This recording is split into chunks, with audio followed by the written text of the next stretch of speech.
Praise the lord. మీ అందరికీ దేవుని నామమున వందనాలు. బాగున్నారా? ఈ ఉదయకాల సమయంలో దేవుడు మనతో మాట్లాడుతున్న మాట కీర్తన గ్రంథం 37:34 రాయబడుతుంది. ఆయన నిన్ను హెచ్చించును. నిన్ను హెచ్చించాలి అంటే ఒక మనుషుడు వల్ల కాదు, కానీ దేవుడే నిన్ను హెచ్చించాలి. చాలా మంది నేను గొప్ప స్థాయిలో ఉండాలని కోరుకుంటారు, ఉన్నతమైన స్థితిలో ఉండాలని కోరుకుంటారు, కానీ ఎవరిని నిన్ను హెచ్చిస్తారయ్యా అంటే దేవుడు మాత్రమే హెచ్చిస్తాడు అనే విషయాన్ని మర్చిపోవద్దు. ఒకరిని హెచ్చించాలన్నా ఒకరిని తగ్గించాలన్నా అది దేవుని చేతిలో ఉంది. దేవుడు అంటున్నాడు, నువ్వు హెచ్చించబడాలంటే ఏం చేయాలో కూడా తెలుసుకోవాలని చెప్తున్నాడు. దేవుడు హెచ్చిస్తాడు నిజమే, కానీ దేవుడు హెచ్చించాలంటే నువ్వేం చేయాలి అంటే దేవుడు ఒక వాక్యం చెప్తుంది, తనను తాను తగ్గించుకున్నవాడు హెచ్చించబడను, తనను తాను హెచ్చించుకున్నవాడు తగ్గించబడను రాబడి ఉంది.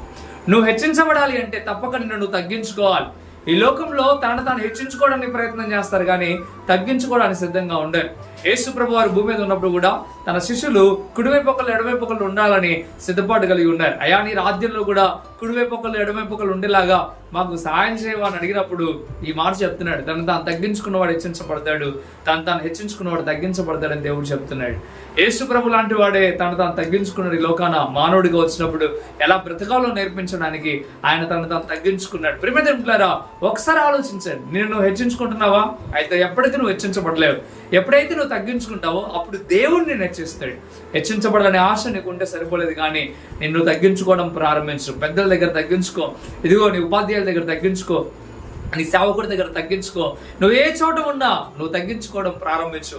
ఎప్పుడైతే నువ్వు తగ్గించుకుంటావో అప్పుడు దేవుడు నిన్ను హెచ్చిస్తాడు.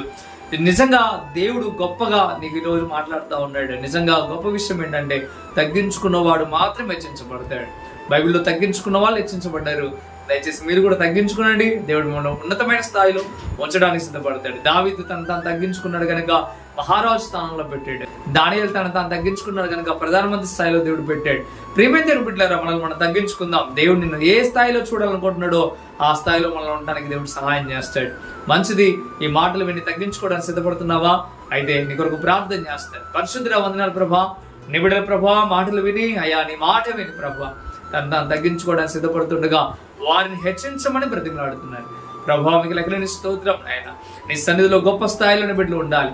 ఆ రీతిగా బిడ్డలు ఉన్నట్టుకు సహాయం దయచి బలపరిచి స్థిరపరిచి మేలుతో నింపమని అయ్యా, ఏ బిడ్డలైతే నేను వాక్యం విని ప్రార్థనలు ఎక్కిపోస్తున్నారో వారిని దీవించండి, వారి కుటుంబాలను దీవించండి, ఉన్నతమైన స్థితికి మార్చమని యేసు నామములో మీకు బ్రతిమలాడి పెట్టుకుంటున్నాం తండ్రి. ఆమేన్, ఆమేన్. మంచిది. ప్రియమిత్రులారా, ఈ మాటల చేత మీరు బలపరచబడినట్లయితే తప్పక ఈ వీడియోని లైక్ చేయండి, అనేకులకు షేర్ చేయండి. షేర్ చేయడం ద్వారా సువార్త ప్రకటించిన వారు అవుతారు. ప్రభు మిమ్మల్ని మీ కుటుంబాలను దీవించును గాక. ఆమేన్. God bless you. Praise lord.